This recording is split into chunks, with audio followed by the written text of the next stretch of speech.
A very good morning to all. Myself Ajay Singh Solanki, Faculty Social Science Resonance. Today we are going to take our new chapter of class 7th standard. The name of the chapter is Market Around Us. In your module it is the chapter number 25th. अब market around us topic से हमें क्या समझ में आ रहा है, क्या एक आइडिया निकल पा रहा है, हमको लग पा रहा है आज हमारे पास आसपास जो भी हमारे मार्केट से जहाँ पर हम कुछ गुड्स को बाय करने के लिए जाते हैं या कुछ गुड्स को सेल करने के लिए जाते हैं, तो वो उस जगह के बारे में हमें इस चैप्टर के अंदर डिटेल के अंदर पढ़ना है। बेसिकली मार्केट होता है क्या है, एक ऐसी जगह, एक ऐसी प्लेस जहाँ पर आप कुछ गुड्स को खरीद भी सकते हैं और सेल भी कर सकते हैं। जरूरी थोड़ी कि हम खरीदने जाते हैं, कई बार कुछ चीज़ें तो सेल भी होती हैं, खरीदने भी जाते हैं, सेल करने के लिए भी जाते हैं। कुछ सर्विसेज भी होती हैं जो हमारे मार्केट के अंदर हम अवेल कर सकते हैं। जैसे कि एग्जांपल के तौर पे आप मॉल में गए तो मॉल में आपने बाय भी कर ली कुछ चीज़ें, आपने सर्विसेज भी अवेल कर ली, आपने यहाँ पे मूवी भी देख ली, आपने वहाँ पे खाना भी खा लिया। तो बहुत सारी चीज़ें होती हैं जो कि हम मार्केट के अंदर कर सकते हैं। वन बाय वन अपन इसको देखते हैं। सबसे पहले इसका इंट्रो ले लेते हैं। Have you wondered from where milk, vegetables, fruit, chocolates, clothes, toys come to your home? After all, the shopkeeper does not make them. अब सिंपल सी चीज़ है, कुछ ना कुछ जो भी आपके आसपास सराउंडिंग के अंदर अवेलेबल है। जैसे कि यहाँ पर किस चीज़ का एग्जांपल दिया, सबसे पहले सुबह उठते ही हमें किस चीज़ की ज़रूरत पड़ती है, कौन आता है हमारे घर पे, मिल्क वेंडर। देन हम रोज़ डेली बेसिस पे आपका फ्रूट्स बाय करते हैं, वेजिटेबल्स बाय करते हैं, चॉकलेट्स, क्लोथ्स, टॉयज़ और भी बहुत सारी चीज़ें जो हमारे हाउस होल्ड आइटम्स के अंदर काउंट होती हैं। वो सब चीज़ें हमारे को रिक्वायर्ड रहती हैं डेली बेसिस पे या मंथली बेसिस पे। अब उन चीज़ों को कौन बना रहा है, ठीक है, जिस शॉपकीपर से हम बाय कर रहे हैं, आज अगर मुझे एक रजिस्टर खरीदना है, एक बुक खरीदनी है, तो उसको कौन शॉपकीपर बना रहा है या फिर कोई और बना करके शॉपकीपर केवल एक मीडिएटर का काम कर रहा है, इंटरमीडिएटरी का काम कर रहा है, ठीक है। तो शॉपकीपर उनको नहीं बना रहा है, वो चीज़ें बन तो कहीं और रही हैं, शॉपकीपर तो केवल एक चेन का काम कर रहा है जहाँ पर वो चीज़ें सेल हो रही हैं। The milk come from the area where the people have cattle, the fruit come from the orchards, the vegetable from the farms, the chocolates, clothes and the toys from different factories, all of which may be miles away from your place of residence. If you ever want shopping with your parents, you would have noticed that they may be visiting certain shops and not all, picking up the things as per their own selection and so on. So let us study here in this chapter what is marketing all about. अब हमारे यहाँ पर अलग अलग तरीके के क्या दिए हुए हैं, यहाँ पर एग्जाम्पल दिए हुए हैं। जैसे कि आपका फ्रूट का एग्जाम्पल दिया, वेजिटेबल का एग्जाम्पल दिया, इसके अलावा आपको कोई भी चीज़ बाय करनी है, केवल इसकी यहाँ का मैं मॉड्यूल का एग्जाम्पल नहीं ले रहा, आपको टेबल बाय करना है, चेयर बाय करना है, आपको लैपटॉप लेना है, मोबाइल लेना है, कुछ भी चीज़ लेनी है, तो ultimately you have to go to the market. या फिर आजकल की अगर अपन लेटेस्ट बात करें तो अब एक ऑनलाइन प्लेटफॉर्म भी हमारे पास अवेलेबल है अलग अलग, जैसे कि अमेज़न है, फ्लिपकार्ट है, इन सब से भी हम घर पर गुड्स को मंगा सकते हैं। आगे देखते हैं। अब मार्केट की बात करें अपन, टाइप्स ऑफ मार्केट की, तो any product which is manufactured has a chain of supply. Generally कोई भी चीज़ अगर बन रही है फैक्ट्री के अंदर तो एक क्या होता है, पूरा एक डिपार्टमेंट होता है आपका, लॉजिस्टिक डिपार्टमेंट बोलते हैं जिसको, है सप्लाई चेन मैनेजमेंट। एग्जाम्पल से अपन इसको समझते हैं और डिटेल में। जैसे कि आज एक फार्मर है, उसने अपनी फार्म के अंदर क्या किया, वीट ग्रो किया। अब उस वीट को उसने फैक्ट्री में बेच दिया, फैक्ट्री में उसके लिए क्या करना था, अब उस फैक्ट्री के अंदर बिस्किट, एग्जाम्पल ले लेते हैं, बिस्किट मैन्युफैक्चर हो रहे हैं पार्ले जी के, तो वो वीट गया वहाँ पे फिर और इंग्रेडिएंट्स मिला करके बिस्किट मैन्युफैक्चर हो गए। फिर उस फैक्ट्री से, भले वो फैक्ट्री कहाँ पर है आपकी, केरला में, अब उस केरला से फैक्ट्री को अगर कोटा तक आना है तो कहीं ना कहीं बीच में क्या रहेगा, हमारा कोई ना कोई एक कम्युनिकेशन चैनल रहेगा, बीच में कुछ सप्लायर्स भी रहेंगे, जैसे कि आपका एक स्टॉकिस्ट रहेगा, देन एक होलसेलर रहेगा, देन आपका रिटेलर रहेगा, अल्टीमेटली जहाँ से आप उन चीज़ों को, गुड्स को खरीदने वाले हैं। Normally, the manufacturer may also have stages of processing, but we shall consider the final product only. The products which the company produces are moved to huge store called the warehouses. अब जरूरी थोड़ी है कि आज अगर मुझे कोई भी चीज़ मैन्युफैक्चर करनी इंडस्ट्री के अंदर, जैसे कि मैं एग्जांपल लेता हूँ यहाँ पे लैपटॉप का, तो हर चीज़ लैपटॉप की उसी फैक्ट्री के अंदर बन रही होगी। हो सकता है कुछ लैपटॉप के जो पार्ट है, जैसे कि आपका आईसी होता है या मदरबोर्ड लेते हैं, वो कहीं और बन रहा हो और उस चीज़ को फैक्ट्री के अंदर ला करके हम असेंबल करके आगे सेल कर रहे हो, ऐसा भी तो हो सकता है ना, पहली चीज़। दूसरी चीज़, अब अगर कोई चीज़ बन जाती है, जनरली फैक्ट्री के अंदर कोई चीज़ हमने मैन्युफैक्चर कर ली है, तो उसको स्टोर भी करना पड़ेगा। ऐसा थोड़ी है कि आपने जितनी भी चीज़ें मैन्युफैक्चर करी उनको डायरेक्टली आप क्या कर रहे हो, पूरे कंट्री के अंदर या कंट्री के बाहर सेल कर रहे हो। कहीं ना कहीं एक वेयर हाउस होता है जहाँ पर चीज़ों को स्टोर करके रखा जाता है। फिर जैसे जैसे मार्केट से आपकी डिमांड आती है, उस हिसाब से गुड्स को वहाँ से क्या किया जाता है, सेल आउट किया जाता है, या आगे जो भी उनके इंटरमीडिएट्स हैं वहाँ पर पहुँचाया जाता है। As per the demand of the good, the item is sold to the wholesaler who buys things in bulk. He calculates his profit and then sell it in the smaller quantities to the retailer. The retailer adds his profit and then sell it to the customer. Normally, as per Indian law, all manufactured goods are supposed to be labeled with the MRP or the maximum retail price.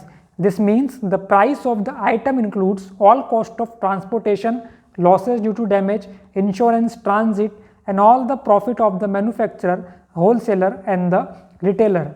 Certain retailers do give concession as the actual cost may be far less than the printed MRP.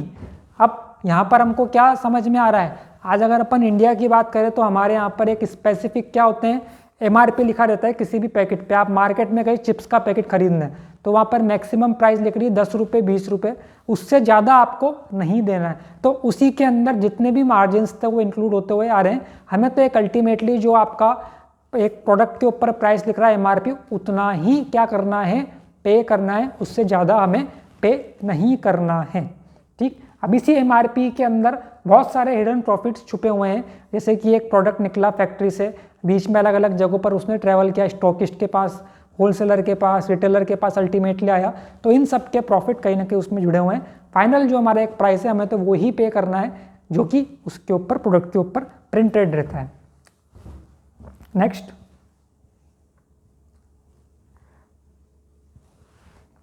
अब यहाँ पर ऊपर एक example दे रखा था मंडी का, जहाँ पर बहुत सारे आपको क्या दे रखे हैं, अनियंस दे रखे हैं। ठीक है, अब ये एक आपकी क्या है, होलसेल मंडी है जहाँ पर बहुत सारे अनियन स्टॉक में फिर यहाँ से रिटेल के अंदर सेल होने के लिए आपके जाएंगे। Let us now see the types of markets and how they differ. There are various types of markets. There are wholesale markets where most shopkeepers buy goods in bulk and sell goods to smaller traders. You may have heard of mandis where agriculture produce is sold away in bulk by the farmers and the wholesaler purchases it and moves to his stores, normally called the godown और cold storage. अपन यहाँ पर बात किसकी करेंगे अब, agriculture मंडी की, जिसको क्या बोलते हैं हिंदी में हम, आड़त का जो काम होता है, जो अलग अलग एग्रीकल्चर मंडीज बनी हुई होती हैं, वहाँ पर जनरली जो फार्मर है वो अपना प्रोड्यूस सेल करके चला जाता है। फिर वहाँ से बड़ी बड़ी जो आपकी फैक्ट्रीज़ हैं या जो बड़े बड़े आपके शॉपकीपर्स हैं, होलसेलर्स हैं, वो बाय करके देन उसको रिटेल में आपका सेल करते हैं। ठीक, आज आपका फिर अपन एग्जांपल लेते हैं बिस्किट वाला अपना। आज पार्ले जी है, ब्रिटानिया है, इनको बहुत सारा लाख्स ऑफ टन के अंदर आपको क्या चाहिए, वीट चाहिए प्रोडक्शन करने के लिए, तो क्या वो अलग अलग फार्मर के पास जाएंगे, ऑप्शन है, जा सकते हैं, बट डेफिनेटली आपका एक मार्केट बना हुआ है जिसको क्या बोलते हैं, एग्रीकल्चर मंडी। वहाँ पर ये लोग कॉन्टेक्ट करेंगे और वहाँ से गुड्स को क्या कर लेंगे, प्रोक्योर कर लेंगे और अल्टीमेटली फाइनली जो भी इनकी रिक्वायरमेंट है फैक्ट्री में, वहाँ पर ये गुड्स या जो रॉ मटेरियल है वो चला जाएगा। सेम इज द सिचुएशन, बीच में अपना कहीं रह गए थे यहाँ पे, you would understand that it is not possible for the farmer to come down to the market and sit there himself to sell his produce. A farmer may produce wheat in huge quantity. If he tries to sit in the market and sell the wheat to the ultimate consumer who purchases things in small quantities of a few kilos, then it would take months for him to sell his produce. Then who would look after the fields and the next crop? अब यहाँ पे logical बात की गई है, किसान को तो उसके जनरली 2 सीजन आते हैं, खरीफ और रबी। ठीक है, अभी आप इनको आगे पढ़ोगे, बेसिकली 3 सीजन्स होते हैं, खरीफ, रबी और ज़ैद, बट अभी अपन मोटे मोटे तौर पे 2 सीज़न की बात करते हैं, खरीफ और रबी की। ठीक है, अब किसान क्या करेगा, अपना पैदावार करेगा, अपना लुकआउट करेगा जो उसकी फसल उग रही है, या मार्केट में बैठ करके सेल करेगा चीज़ों को। तो किसान का काम है वो अपना फार्मिंग पर ध्यान दे और जो भी गुड्स हैं वो मार्केट के अंदर ला करके सेल कर दे, जो भी स्टॉकिस्ट है, होलसेलर है, और फिर वो या तो खुद उनको चीज़ों को सेल करे या रिटेलर को बेच दे। रिटेलर फिर उनको स्मॉल क्वांटिटीज़ में कंज्यूमर्स आएंगे उनके पास और उसको वहाँ से परचेज करके ले जाएंगे शॉप पे से। Same is the situation with the manufacturers, they produce goods in the large quantities and cannot be selling it at retail shops themselves. This explains the role of the wholesaler. Next, आज एक company है, जैसे कि अपन LG की बात करें, सोनी की बात करें, तो ये काफ़ी ज़्यादा क्वांटिटी में आपके LCD बना रहे हैं या जो भी इनके इलेक्ट्रॉनिक इक्विपमेंट्स हैं उनको बना रहे हैं। तो यह खुद के आउटलेट खोल रहे हैं या खुद एक रिटेल शॉप खोल करके बैठ जाए? नहीं, ये क्या करते हैं, एक पूरा एक सप्लाई चेन बनाते हैं, अपने स्टॉकिस्ट हैं या जो भी इनके डीलर्स हैं उनको ऑथराइज करते हैं, फिर वहाँ पर ये गुड्स आपके क्या होते हैं, अल्टीमेटली कंज्यूमर के लिए सेल होते हैं। The wholesaler sometimes take advantage of the situation. Tons and tons of food grain comes into the market at one time as crops are based on the seasons. The farmer have no place to store it all and he needs the money for the next crop and his own needs. Therefore, the wholesaler can exploit the farmer by giving him a less price. You may have heard of this problem in the news many times, saying that there is a bumper crop of potato, onion, etc. and farmers are not getting the right price. आज किसी भी crop की हो सकता है ज़्यादा पैदावार हो जाए, हो सकता है कम पैदावार हो। अगर तेज़ बरसात हुई, ओले पड़ गए, काफ़ी ठंड पड़ गई, तो इस वजह से हो सकता है क्रॉप ख़राब भी हो जाए और कई बार क्रॉप ज़्यादा भी हो जाती है। या फिर एक ऐसी सिचुएशन हम ले सकते हैं कि आपका पिछले साल जो आपका वीट फार्मर है वो वीट सेल करके गया था, वो काफ़ी ज़्यादा अभी स्टॉक के अंदर पड़ा हुआ है। तो जो होलसेलर्स है वो मना कर दें कि अभी हमारे पास ऑलरेडी स्टॉक के अंदर वीट है, हम आपसे अभी बाय नहीं करेंगे, या फिर अगर हम बाय करेंगे तो उसको हम आपसे कम प्राइस पर अभी बाय करने वाले हैं क्योंकि हमें इतनी ज़्यादा डिमांड मार्केट से नहीं आ रही है। अब फार्मर को तो एक ऐसी सिचुएशन में कि उसको अपने गुड्स सेल करके जाना है, अगला उसको सीज़न के लिए क्रॉपिंग करना है। तो कई बार एक इस तरह की सिचुएशन के अंदर फार्मर फंस जाते हैं कि उन्हें सस्ते दाम पर अपने गुड्स को, क्रॉप को सेल करना पड़ता है और कई बार उनको इसमें लॉस भी होता है, हमें देखने को मिलता है। कई बार फार्मर्स को लॉस हुआ, उन्होंने जो उनका एक एक्चुअल कॉस्टिंग निकल करके आ रही थी, फॉर एग्जांपल अगर 8 रुपये किलो में आपका कह सकते हैं पोटैटो या अनियन अगर वो ग्रो कर रहे हैं तो उन्हें 5 रुपये में ही सेल करना पड़ा। कई बार तो हमने ये न्यूज़ देखने को मिलती है 1 रुपये 2 किलो के अंदर कुछ वेजिटेबल्स हैं जो कि फार्मर्स ने सेल करी क्योंकि कोई ख़रीदार नहीं था, या फिर आपका जो ऑलरेडी स्टॉक में थे वेजिटेबल्स वो काफ़ी ज़्यादा थे तो उनको मंडी में कोई ख़रीदने के लिए तैयार नहीं था।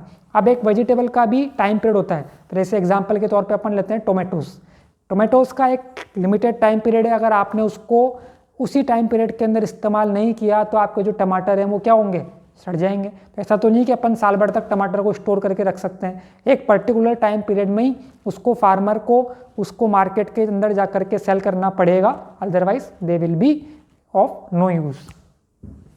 आगे देखते हैं मेथड्स ऑफ रिटेल मार्केटिंग। अपन ने ऊपर क्या देखा अभी, होलसेल मार्केटिंग, मतलब एक क्या कर रहा है, एक शॉपकीपर है या एक पर्सन है वो बल्क में फैक्ट्री से गुड्स को खरीद करके रख रहा है और फिर उसको नीचे जो भी शॉपकीपर्स है, रिटेलर्स हैं, उनको मार्केट में सेल कर रहा है। अब अपन बात कर रहे हैं यहाँ पे सेकंड रिटेल मार्केटिंग की। The retailer is the trader who purchases stocks of goods from the wholesaler and sells it to the customer. Even he has to have sufficient choice and variety as the customer would always like to see and compare the things. He also has to keep different sizes of each good and so on. आप एक retailer के पास अपन गए, example के तौर पे देखते हैं आपको शूज़ खरीदने हैं, तो शूज़ खरीदने हैं तो एक रिटेलर जो है वो अलग अलग कंपनी के शूज़ आपके सामने आपको दिखा देगा कि एक पर्टिकुलर ये एडिडास है या जो भी कंपनी के ब्रांड्स हैं जो हमारे अवेलेबल रहते हैं उन कंपनी के ब्रांड्स को वो दिखाएगा। उसमें से जो भी आपका बजट में आ रहा होगा आप उसको सिलेक्ट करेंगे। इसके अलावा अलग अलग साइजेज़ रहती हैं तो वो भी उसको एक अपना स्टॉक में रखना पड़ेगा। इसके अलावा क्या लेटेस्ट मार्केट के अंदर ट्रेंड चल रहा है वो भी कहीं ना कहीं उसको कंसिडर करना पड़ेगा।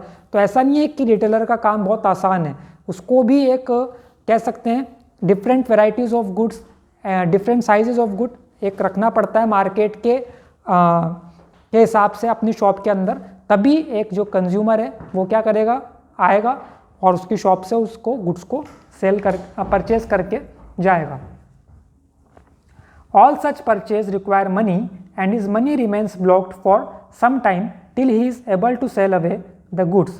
This means he has to fix profits so high that they are more than the interest he would have normally earned on his money if he invested in the goods and the cost of running his shop. Thus you can see there are huge margins between the actual cost of the good and the final price the customer pays.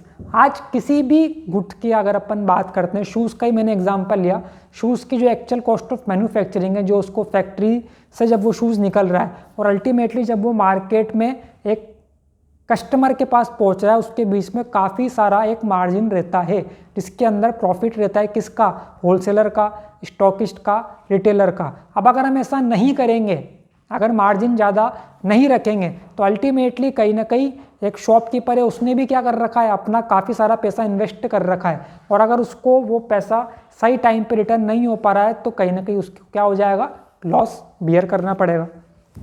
आगे देखते हैं, selling of goods is done in many ways. The hawkers in the streets, the shopkeepers in the colony or village market, the weekly market and the shops in the shopping centers and the malls. We shall see this in the brief. Next, hawker की बात करते हैं। He is a small trader who sell goods from the baskets or hand-drawn carts. He moves around the narrow lanes and between the houses, selling the things from door to door. He needs little investment and try to sell his wares on the same day as purchased from the retailer or wholesaler. इसके सबसे बढ़िया example जो है, आपके घर के बाहर जो फल और सब्जी बेचने के लिए हॉकर्स आते हैं, जनरली ठेला लेकर के आते हैं, 2 से 3 हज़ार या 5 हज़ार तक का वो इन्वेस्टमेंट करते हैं, फल खरीदेंगे, वेजिटेबल खरीदेंगे और उसको 1 या 2 दिन में सेल करके वापस से नया खरीद के स्टॉक और वो गलियों के अंदर सेल करते हैं। तो हॉकर्स कौन होते हैं, जिनका इन्वेस्टमेंट कम रहता है, जनरली वो कम मात्रा में गुड्स खरीद रहे हैं और बहुत कम टाइम में उसको सेल आउट भी कर रहे हैं। तो अपन ने एग्जाम्पल क्या देखा यहाँ पे, फ्रूट वेंडर, वेजिटेबल वेंडर, इसके अलावा आपका मिल्क वैन कह सकते हैं, या फिर जो भी एक किस तरीके का कह सकते हैं आप बिजनेसमैन जो कि काफ़ी कम इन्वेस्टमेंट पे अपना काम कर रहा है। He earns little profit as people use the facility of purchasing things at the door and thus avoiding going to the shops or the market. Then आता है आपके petty shopkeeper. He is also a retailer who has a small shop. Normally such shops are in the neighborhood markets which come up in the colonies or among the cluster of houses in villages and towns. These shops have goods of a variety of things meeting the daily need of the people living around. हमने क्या देखा ऊपर, एक hawker का example, सबसे best example क्या था यहाँ पे मैंने बताया, फ्रूट वेंडर या vegetable vendor.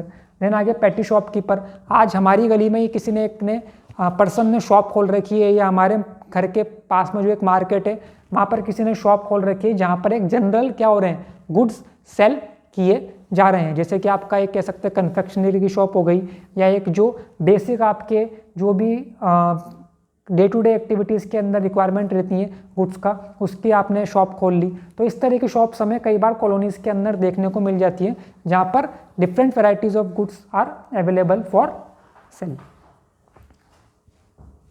At times they provide home delivery services and also allow credit purchases which are settled every month. They take and give benefit of knowing people living close by. While selling loose and unpacked items, they sometimes mix things of different qualities to increase their profit margin. हमने देखा होगा ना, हमारे घर में ration का सामान आता है हर महीने। अब उस हर महीने सामान के लिए हम पर्टिकुलरली कोई एक हमारे शॉपकीपर फिक्स रहते हैं। कुछ ऐसे भी लोग बाग रहते हैं जो कि क्या करते हैं, क्रेडिट पे लेते हैं। जैसे हमने हमारा राशन का सामान के लिए क्या किया, हमने एक अकाउंट खुला लिया, खाता खुला लिया, वहाँ पे हर महीने हम क्या कर रहे हैं, अपना परचेज कर लिया गुड्स को और मनी जो है बाद में सेटल डाउन कर देंगे। तो इस तरह का काम भी छोटे छोटे जो आपके पेटी शॉपकीपर्स हैं वो करते हैं। देन आते हैं आपके brand outlets. These are certain shops which stock and sell only the goods which are produced by one company or group of companies. अब यहाँ तो ये एक ही कंपनी के एक ही कंपनी के गुड्स को सेल करेंगे। जैसे कि एग्जांपल, एक आउटलेट है किसका, शूज़ का, एडिडास का, तो वो वहाँ पर केवल एडिडास के जो भी अलग अलग उसके अंदर वेराइटीज़ आ रही हैं, जैसे शूज़ हो गया या आपके जो क्लोथ्स हो गए, उनको सेल करेंगे। बाकी कंपनी के वहाँ पर गुड्स को नहीं सेल कर सकते। या फिर क्या बताया इसके अंदर, अलग अलग कंपनीज़ के वो क्या करेंगे, गुड्स को सेल करेंगे। These are called the branded retail stores.